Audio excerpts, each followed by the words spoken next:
Oh my god, I can't wait to see how stupid this is. The gameplay quality between Aeroga and before, like Cure is like the separating point for the game for a lot of people. It's pure pre and post Cure. And then I think there's pre and post Aeroga, because now it deflects everything for me.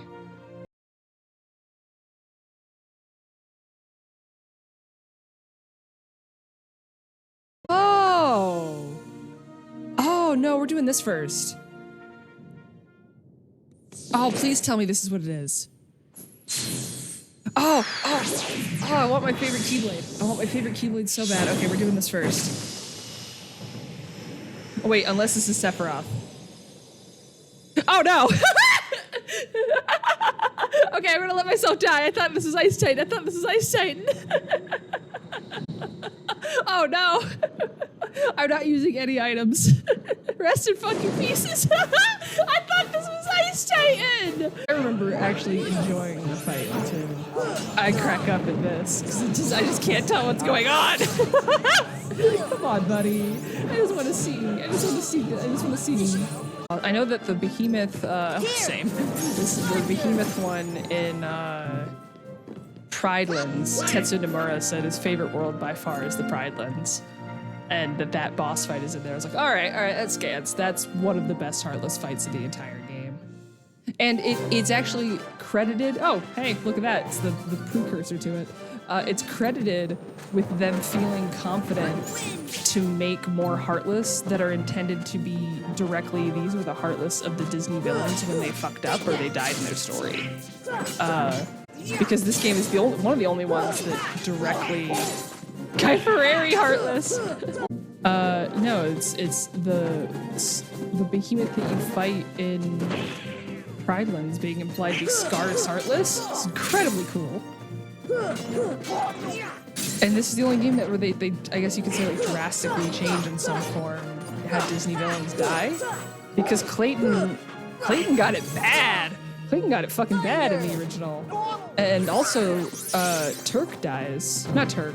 Kerchak dies. And that doesn't happen in this one. Because after Nate mentioned, oh, I remember being really traumatized by the Clayton death as a kid, I was like, I don't remember it being that bad. No. I think I was just like, it was the audio stimulus overwhelmed from that much Phil Collins in my ear. But the accidental vine hanging is really dark for a kid's movie. I pointed this out, and I didn't even notice it, and I didn't say it on stream. Haha, they're blue Rhapsodies. Is that a reference perhaps to Rhapsody in Blue? Don't think I don't see this shit game. Earlier. There's a Mushroom 13! Part of my, figuring out why I'm fucking sick all the time is figuring out that I have a sulfite allergy. Which makes sense, because I have a sulfite drug allergy. I wouldn't have ever actually put that two together, but, you know, you get to these things later in life. And it turns out sulfite is just in basically everything that procs joy in life. Like colored candy, wine, anything that's a potato product. So just, you know, joy. What the fuck? That looks so cool. What the fuck? When have there been Angel Heartless? Oh, Widow City. I don't feel like fighting you with gravity. A percentage of their health, he's saying. You mean all of it? See ya.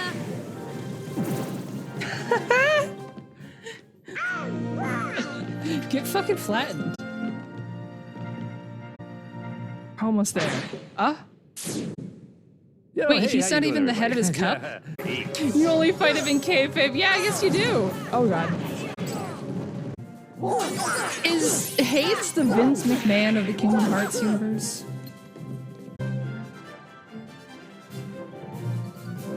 He literally takes Auron out of retirement to make him do shit. Under the guise of you'll see your loved ones. They do not have health insurance. They do not see their family. Most of them die at 65. Oron is the Undertaker. I also have no idea what the final boss is and how to do it, so. Second stealth sneak is sorry. You call this the ketamine round. Thunder! Thunder! Thunder! There we go. I did it. Bounce! I made the Hades couple look easy. It's just the difference that like not. Why? What I want to see is if we can get that other question mark. So if that's Ice Titan, we get my favorite Keyblade. Is this really the whole fight though?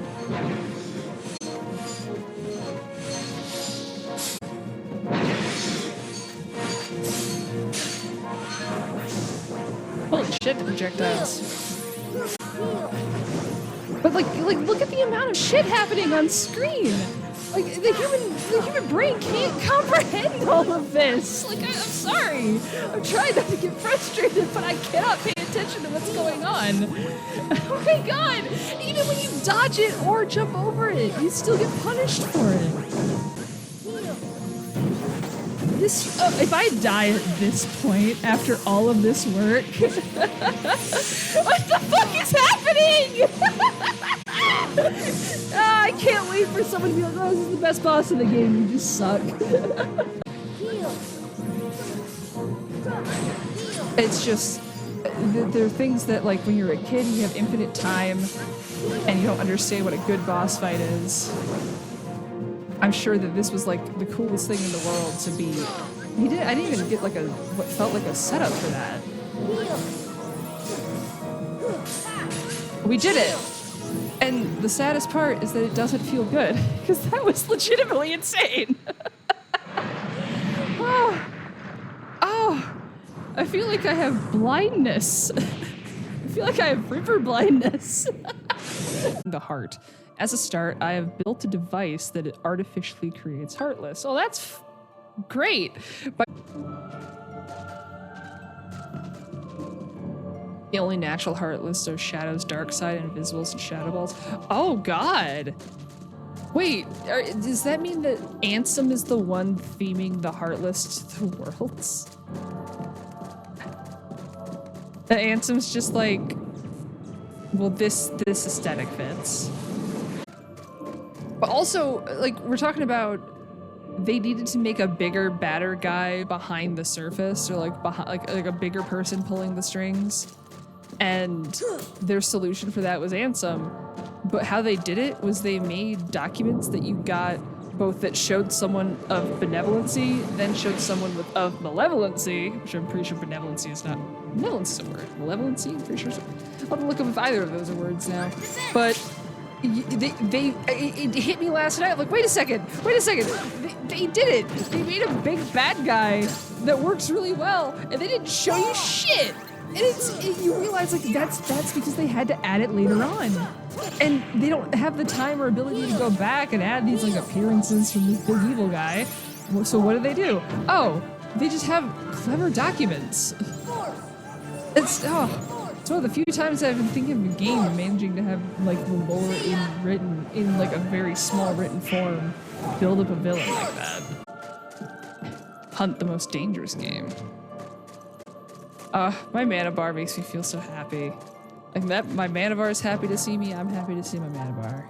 Anyway, I made a girl at the weed store earlier this week laugh so hard that she snorted out like coffee because they play Bob Ross videos in the background when you're waiting outside to be allowed into the dispensary. And this time it was like a guest, I guess. Like Bob used to have guests, and it was like a lady with like giant red hair. And I just looked at it too quickly and I was like, wait a second. I'm sorry. I didn't realize he had guests, and I thought Bob Ross transitioned. And we started talking about how cool Betty Ross would be.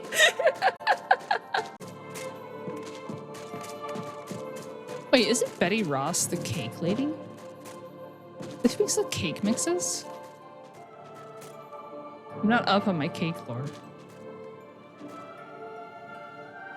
And this is where I make a short skirt, long jacket joke, but that feels almost derivative. Betty Crocker is same. It's the same name. It's totally what I said, you know? Betty Ross, Betty Crocker, same thing. Oh. Let's do it.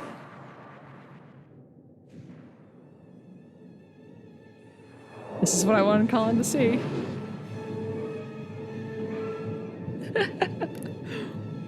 Oh, I love this. This is. You have no idea how much this meant to me as a kid. It's my favorite piece of Disney animation for most of my childhood. And he's just here. He's just here.